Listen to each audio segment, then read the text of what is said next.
dobry, tutaj Kaja Klimek z akredytacją zeszłoroczną Krakowskiego Festiwalu Filmowego, żeby podbić właśnie festiwalowość całej sytuacji, w jakiej się znajdujemy. Witam Państwa bardzo serdecznie na spotkaniu z reżyserką filmu Nasza, macierz, Shamirą Raphaelą, która jest już ze mną, zaraz macha, zrozumiała, że mówię o niej, to fantastycznie. Rozmowa oczywiście odbędzie się w języku angielskim. Zachęcam Państwa do oglądania, zachęcam do brania udziału w Krakowskim Festiwalu Filmowym. Robimy co możemy, żeby być z Wami właśnie w takich okolicznościach. A teraz pozwólcie, że przejdę na język angielski. Hello, Shamira. That was me introducing you and your film, Our Motherland. Thank you for being here with us. Yeah, I showed the accreditation, as I mentioned before, that's just to upgrade the first part of our meeting. Tell me, how are you doing and where are you now? Because it's always nice to start with, you know, like connecting with our right. Yeah, so, I mean, thanks for inviting me. I wish that I was in Poland right now with all of you, but I'm here in my living room in Rotterdam in the Netherlands where I live. So this is it, we have to deal with it. Yeah, and how the lockdown works for you as a filmmaker? Is it like new possibilities, or you feel lazy and watching TV series like half of the population of the world now? So, well, I had just gotten like my first Netflix assignment. So I was like on top of the world, like, yes, this is it. I was supposed to travel a lot. And then the lockdown came. So the first few weeks I was a bit like, like down, you know, and like, how is this all gonna play out? You know, will the world ever open again? And now I just like, well, this is it. We just have to deal with it. So trying to develop some new projects. Mm-hmm. I mean, this is a good time for writing, right? So yeah, that's true. I'm focusing on that. I think that's an interesting part of the filmmaker's work, and also like being a documentary filmmaker, you need to do that just to find the angle, find the way to talk about the problem or the person that you choose for your film. And yeah, that leads us to the first question. Why constant coasters? Why like, I mean, of course, like watching your film, I felt cold in a way, you know, like cold as it's just like really chilling situation and chilling attitude and politics that this person has. I can judge it, right? I'm just a viewer of a film. But how you came about with the idea of choosing him as the person that you're gonna make your film about? Yeah, so this is a film that I had been wanting to make for a few years already. Because here in Holland, I had seen, you see the climate is changing. Racism, there's always been a lot of racism, but right now, like in the past couple of years, it feels like it's more out in the open and people are more like not ashamed to actually say that they feel it should be our own people first, etc. So then I thought I need to, and this is not only like in the excessive people, like constant curses, but also in just regular folks, right? But I thought to tell this story, I will search for the person that is most like evil, and I do this because I mean you cannot call somebody truly evil, but I will look for somebody that is he's very much hated here in the Netherlands by, I mean, people who are left wing. Mm-hmm. So I thought he can be a good example to tell my story as a vehicle, because if I can make him less of a monster and more of a human being, then maybe I guess that's a good starting point for this story. But was that difficult to convince him to take part in your film? Because it feels like he's opening up, he's showing his family, he like put himself to the judgment in a way with the way he thinks, the politics he represents. Did it take a long time to like pre-product the film that way? So actually, I'm thankful, and I have respect for the fact that he did show so much of himself. I mean, we even see his wife giving birth to his sixth child. So as a documentary maker, I am very thankful that I got that access. And I guess we all want to be seen in this life, right? So in a way, I tried to. Our first connection was a phone call. I gave him a call. and I used a fake name because my real name is Shamira Raphaela, because I'm like half Caribbean. I'm like, well, this might not go down as good, right? So I was like, I called myself like Sharon. I'm like, yeah, this is Sharon. And I told him that I've read a lot of articles and things on the internet about him, and I feel like he's always portrayed in like only one certain kind of way, and I'm really interested who's the human behind this. And I guess in a way, I feel like as a documentary maker, you should be able to make a connection with anybody, even if that person is like the total opposite of who you are. I mean, that's the challenge, right? To see if there's something in that person that you can connect with and that you can build a bond. Yeah. And I always say I want to challenge myself in the films that I make. I want to challenge my audience. I want to challenge you, but I also want to challenge myself. So I was like, okay, this should be a nice experiment. Yeah. But, when we talk about documentary filmmaking and the character, the person that you are making a film about, it's usually that the meeting with a person and the connection with them affects the way you think about the documentary form. So I was curious about because we have interview with him at this table. He looks like a really strong political figure, but we also see the observation at home, the family, the kids. So I was curious, how did you develop the idea that you're going to show him in those spaces? Because of course there's a lot of other things going on in the film. I mean, like the form and the materials. I'm gonna ask you about that later. But I was thinking about like showing the character, showing the person in a way that he's shown in here. How did you work with that? And if it was also like the meeting with him influenced the idea of how you're gonna show him in the film? Well, actually, I think that had to do with some previous films that I made. One of my first films was a film about my own family, and I come from like a drug-addicted criminal family. So I made a film about my dad and my brother who are in and out of jail, who are criminals, who are society's worst enemy, who are this big evil, characters in the eyes of some. And in that first film of mine, I tried to humanize them. I tried to have a look of them through eyes of love, because I do not believe that somebody is truly bad or truly good. So I guess for this film, I had already decided before I met Constant Kusters that I wanted to switch that script. I wanted to try if I now can have my biggest enemy, the people that I'm most afraid of, if I can look at them with those same glasses that I let the world see my dad and my brother. So in a way I had already thought of that concept. Also, I think that like these demonstrations or like aggression and all these typical stereotypical images that we think when we hear right wing, I wanted to stay away of that, because you can search that on the internet and you can find like loads of videos about that. Yeah, that's true. The documentary filmmaker is taking where the media are living in a way. Right, yes. And he's not like some kind of gremlin who is sitting somewhere outside of society. He is just this family guy, and he has children. And I thought it was also very important to show this family dynamics. It's a little bit of a mindfuck as well, because in a way he is a good father, you could say. And that's the banality of evil, right? It's not that black and white. Also, I wanted to show, when you look at the children, I think you can also see the future.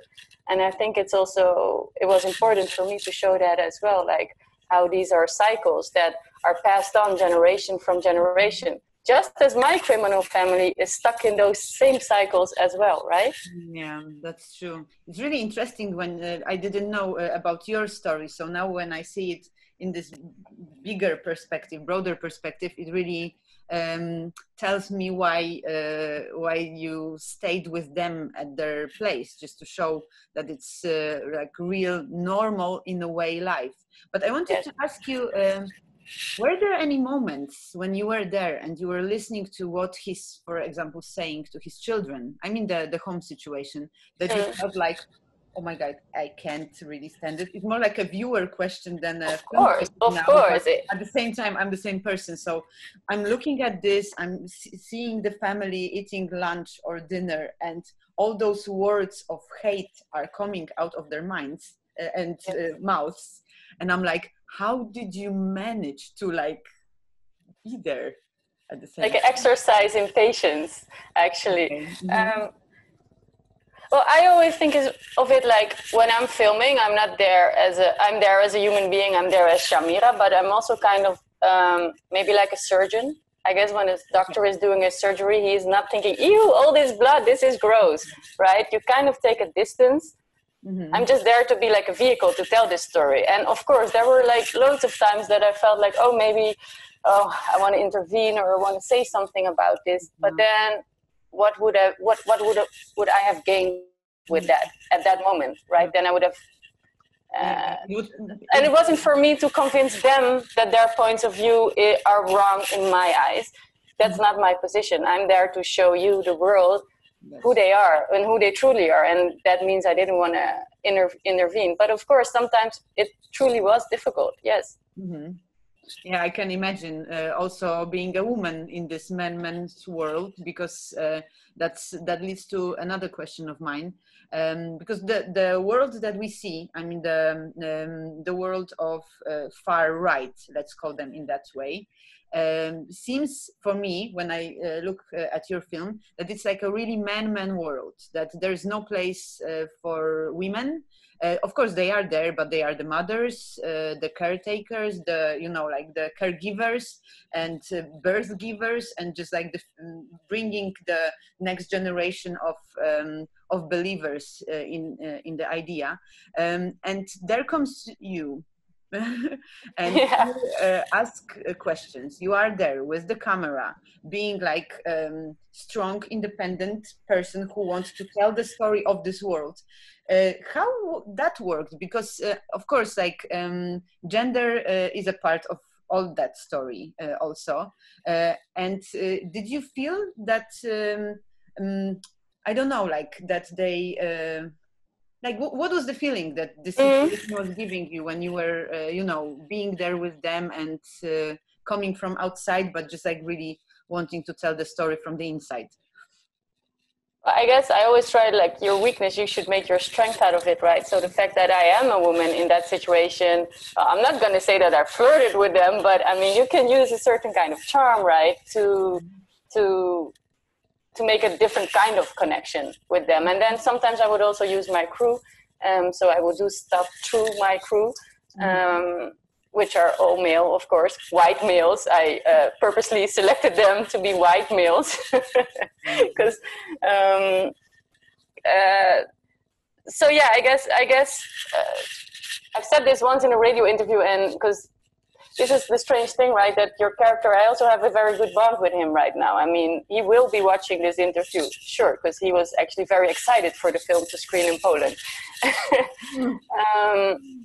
So I once said in an interview, and we kind of got into a fight about this, I said that he kind of perceives me as being this innocent lady who is there and who is just like a little bit like, oh, I don't know about this world, tell me something, right? And that I kind of used that. But I guess that's more of in the beginning phase of our contact. And right now, I can truly say that we have built a bond. And even this thing is not as black and white as it is. So we are still in touch with each other. His children are still, they came to the premiere.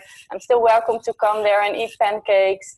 So it's all kind of like a very, maybe blurry situation, but I kind of like it in a way as well, for it to be like that. Because at first, when I started this film, I was afraid. I was like, these people were like the monster under my bed. I was like, wow, this is my worst nightmare. And then to enter your own worst nightmare and to find out that even there is light, even in your worst nightmare, it's kind of soothing in a way.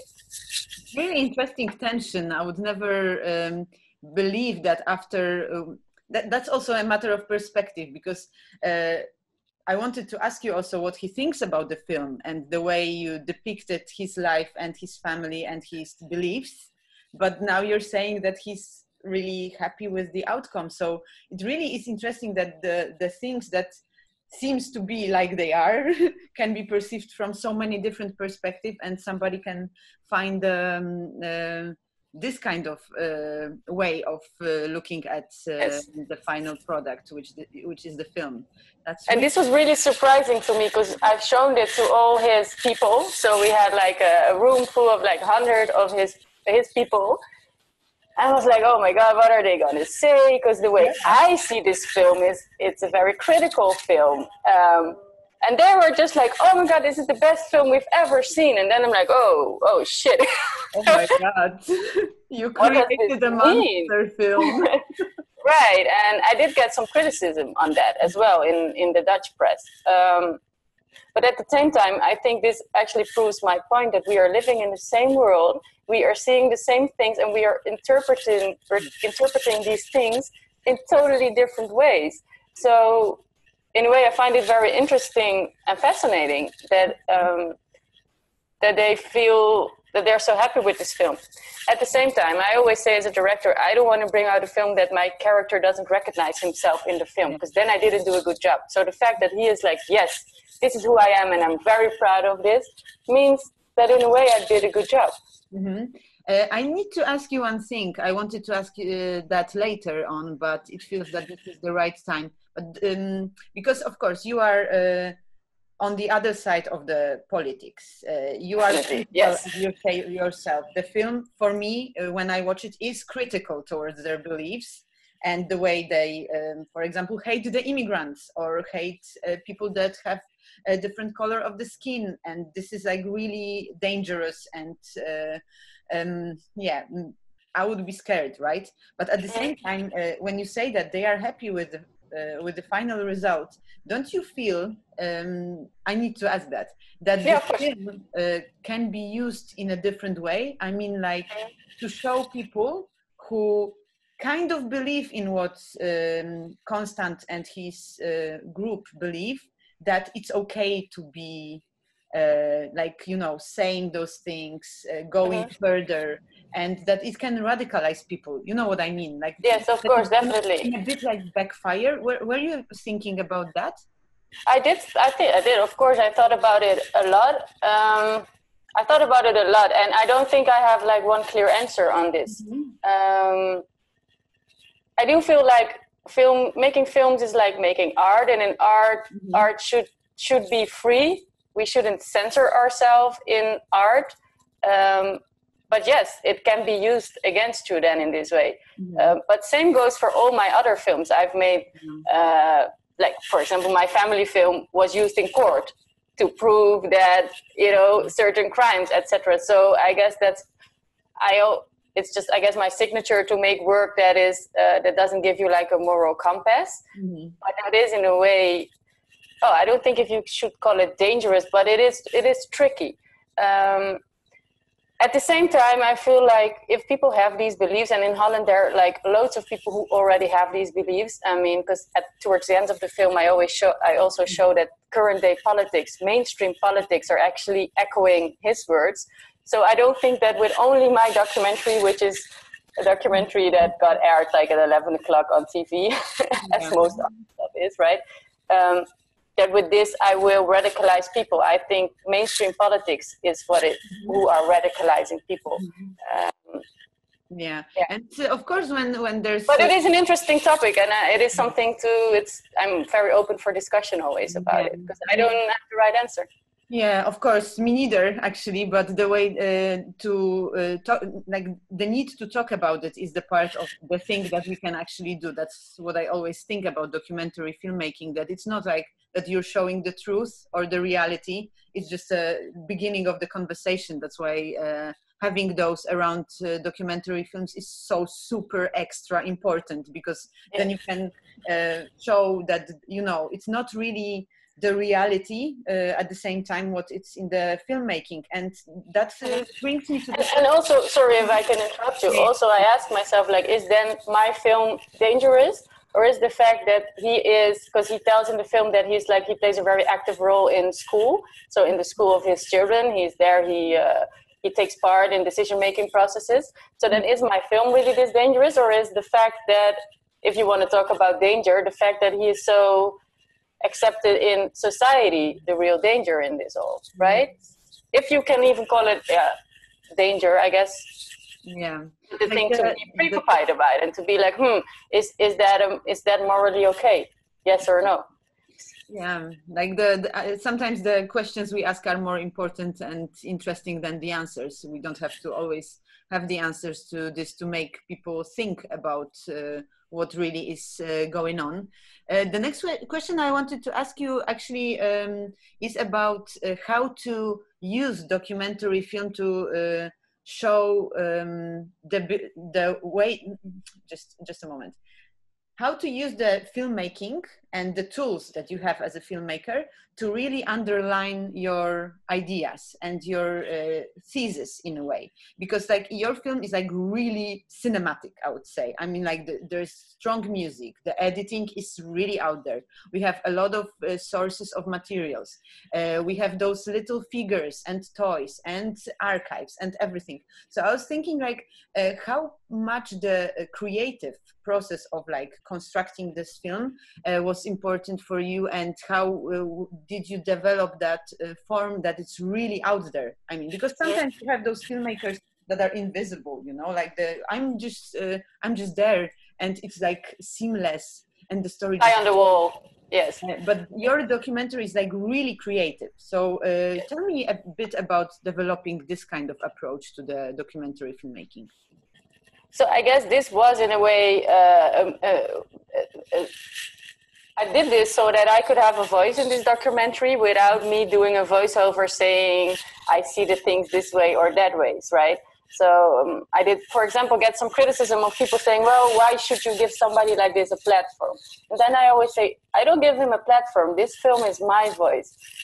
Yes, in the scenes, it's his voice. But everything that I put around it, for example, the archive or the little, how do you say, the little figures, are in a way commentary, right? And then I put things in a certain context by doing that. And I think that's really cool about the editing process when you're a filmmaker, that you can direct somebody's gaze, right? By deciding what you put before the scene and what you put after the scene. So yeah, it was at first I just wanted to make a portrait of this guy, and I wanted to maybe make something about he had a very bad childhood. And I thought like maybe I want to go that direction. And then I thought, well, that is, if you want to talk about danger, that is in a way I felt too easy.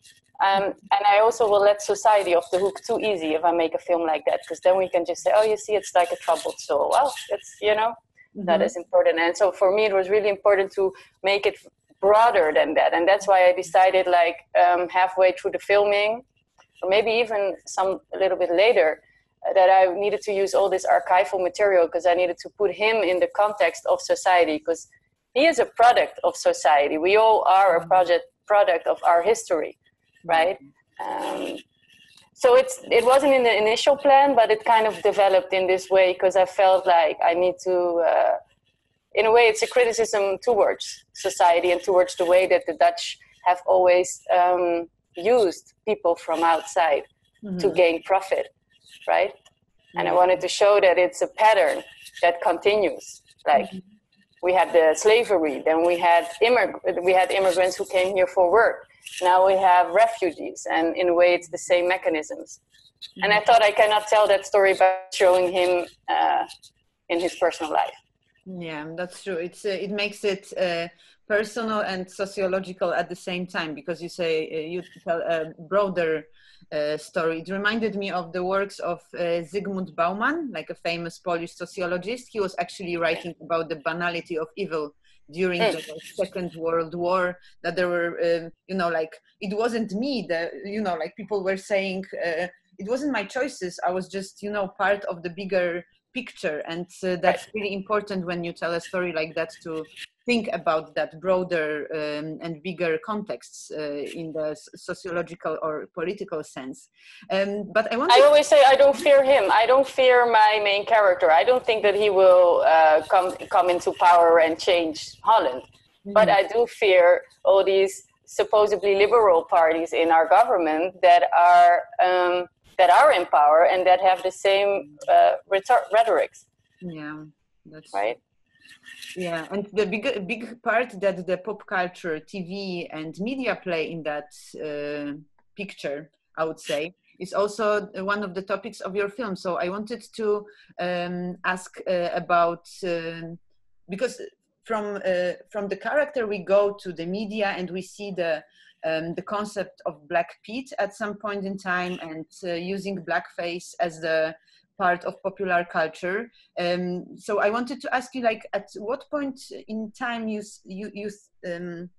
felt that, okay, his story is like the starting point, but suddenly you are talking about like whole structure of media, politics, and all of that. So at the same time, did you feel that, because your film is not like super long, right? It's not 3 hours documentary about, you know, like a big picture. When did you feel that you have enough of things, that it's, because the process is still going, right? Right.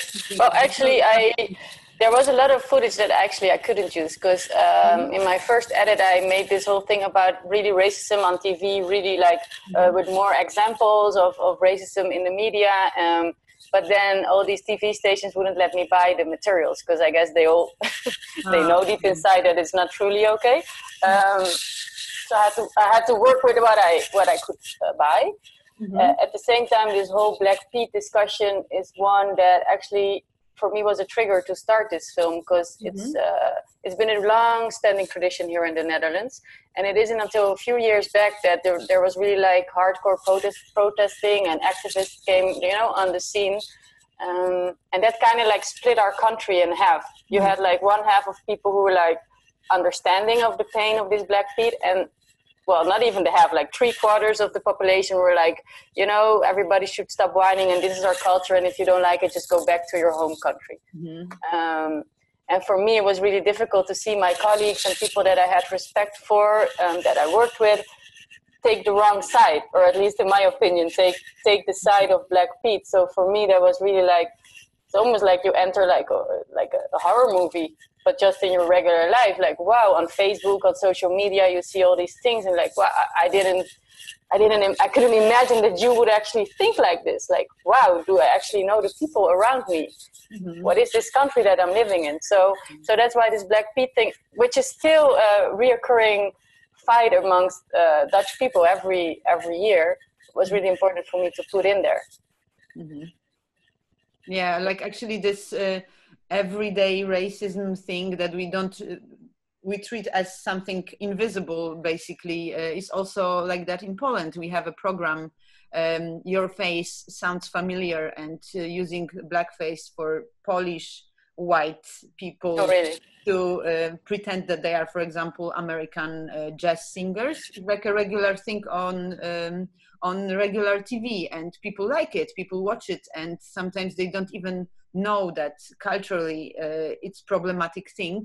So that's like a matter of education also, to just really talk about those things, especially with the young generations, what I think, because I work with film education sector, and it always works like that, like, oh, I didn't even know it's a problem. So it's also like an interesting part of the story that you're telling, because, for example, I guess in Poland, for many people, the idea of Black Pete wouldn't be such a problematic thing as far as I, you know, like see how those things works in Polish pop culture sometimes. Which also, well, what I think is very painful is that here in the Netherlands, like a few years back, I could understand if people said, I didn't know. But now, because we have all these activist group and all these people who are trying to educate the people, and still our minister president is saying, oh, well, I don't see what the problem is. And I also paint my face black when it's a party. I guess that's for me even more hurting, because when you're oblivious and ignorant and you get educated and you still choose to be ignorant, wow, you know, that's painful. The problem starts. Yes, and then these people say, we are not racist. No, this is not a racist country. What are you talking about? This Constant Kusters, your main character, he is like the worst of the worst. And I feel like, well, maybe it's even worse, you know, this hidden racism. Yeah, that's true.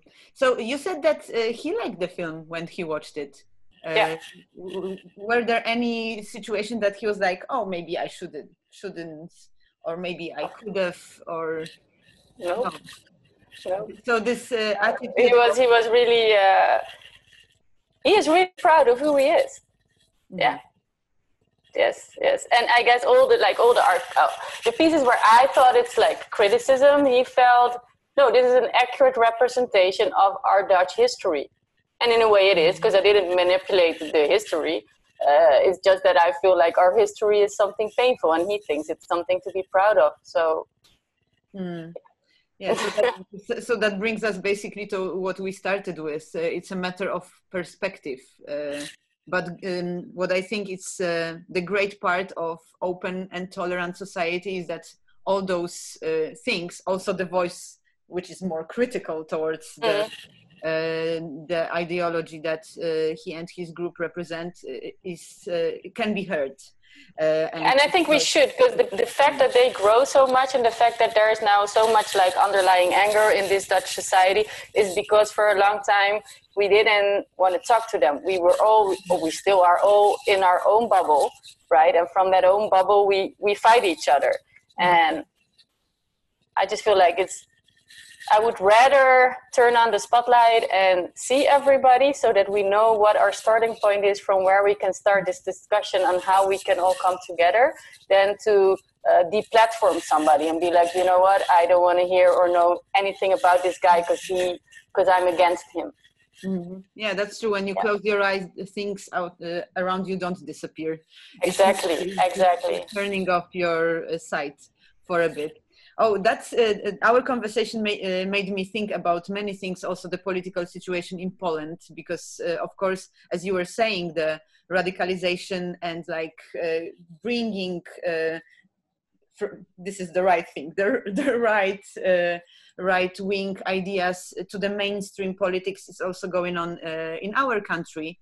I guess our conversation and your film can also be interesting relevance point for people who are thinking about what's really going on in here before the presidential election that we're going to have soon, before the next election we're going to have in here.